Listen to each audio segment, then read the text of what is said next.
Now we go to live pictures from the White House in Washington, D.C. President Trump is on his way back there right now after attending the NATO summit in the Netherlands. During that summit, the president declared a significant victory after bombing Iran's nuclear program. But as NBC's Monica Alba shows us, some Democrats are questioning the success of the mission.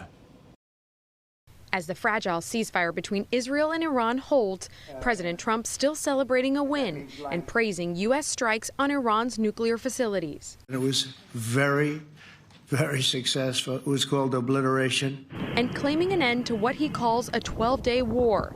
Speaking today at the NATO summit, the president says his team could discuss next steps with Iranian officials. We're going to talk to them next week with Iran.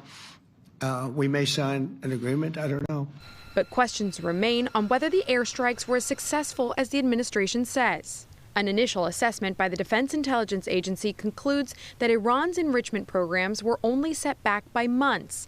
That, according to 3 sources. The president, pressed by NBC News, pushed back hard, saying the report isn't final.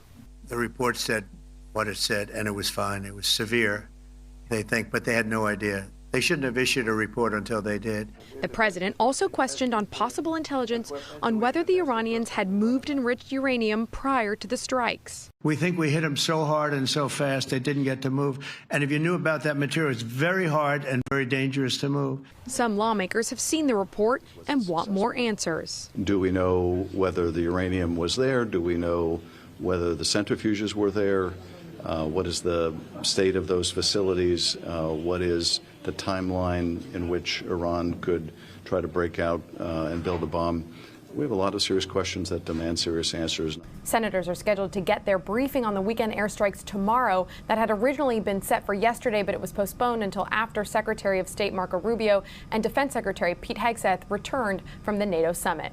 Monica Alba, NBC News, Washington. And meantime, President Trump says the U.S. and Iran will talk next week about a path forward.